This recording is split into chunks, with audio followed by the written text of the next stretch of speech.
I'm going to start on a second card. All I need to do is to take my batt and I'm going to roll it, just so I can get my hand on it.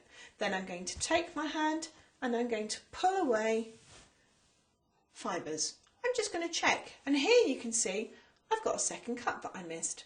I don't want that in my spinning fibre, so I'm going to take that away.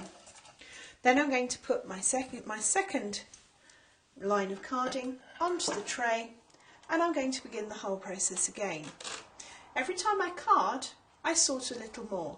So at the end of the process, I will have the perfectly carded batt ready to be spun or to be carded as I need. On the second carding, you'll find that you can go much faster. So on this time, as I pull off the fibre, I'm simply going to be turning my handle. I've done most of the hard work now with the carder. All I'm doing is simply sorting the fibres once again. So just pull, drop onto your tray and just feed in. Remember, don't hold the fibre back and just let it feed through at the natural rate that the carder wants to work. So here's my batt, and again, simply take off a handful and put it onto the tray.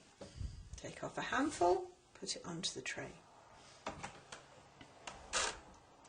It's going to go through. Again, as we're carding, even on this second pass, we may see things on the drum that we don't want to keep. So I'm going to take that piece out. I don't want that.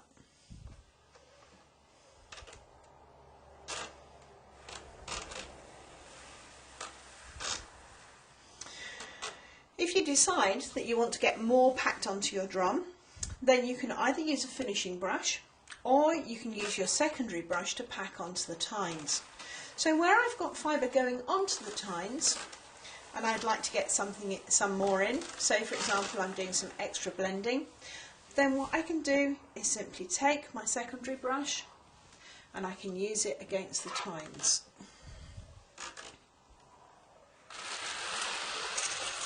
You'll see immediately I use the secondary brush, it pushes the fibre down the tines and I've got more space to do more blending.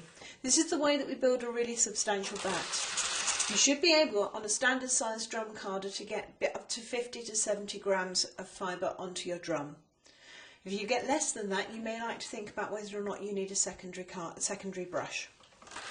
Simply push down and push round. For felters in particular, it's important to have a batt that is more compacted. For spinners, we seem to like things lofty. So it's different things for different purposes really. For felters, they like the texture. For spinners, we like it smooth. So just make sure that you choose the technique with your drum carder that suits what you want to do.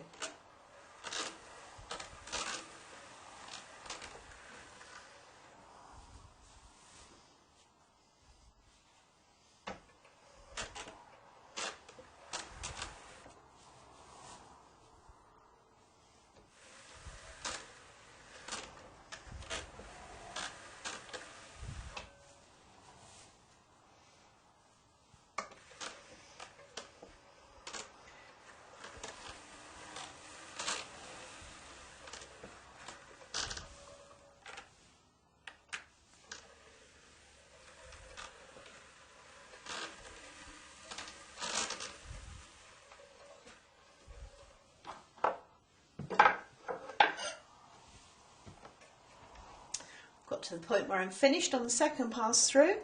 Again, I'm going to slide in the doffer pin down the doffing strip to take the fibre off. Whatever you do, don't be tempted to cut your fibre. You'll end up with lots of short ends, and whilst it's very frustrating sometimes to have to lift the fibre out in this way, it repays your patience.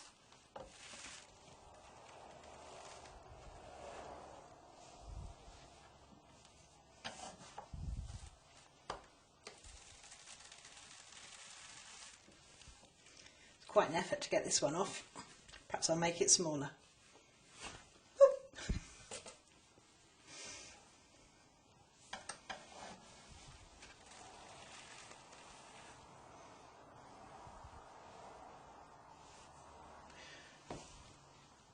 This one's decided to come off in lumps.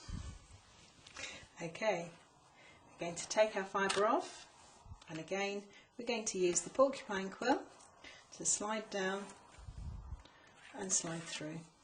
Right, and again we're just simply going to push the fibre off the back, and you'll see we've got a little bit more compaction on it this time, so the fibre is coming off more cleanly, and we're just going to straightforwardly take it off and pull down.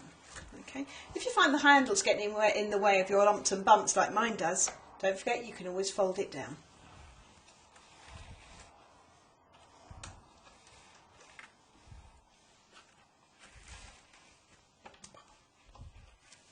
And the fibre on this one is coming off beautifully.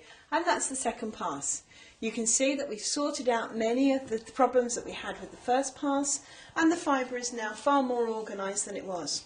This is at a point that I'd consider it's good to start spinning from. So when you're looking at your batt, you're able to make a decision and stop when you're ready.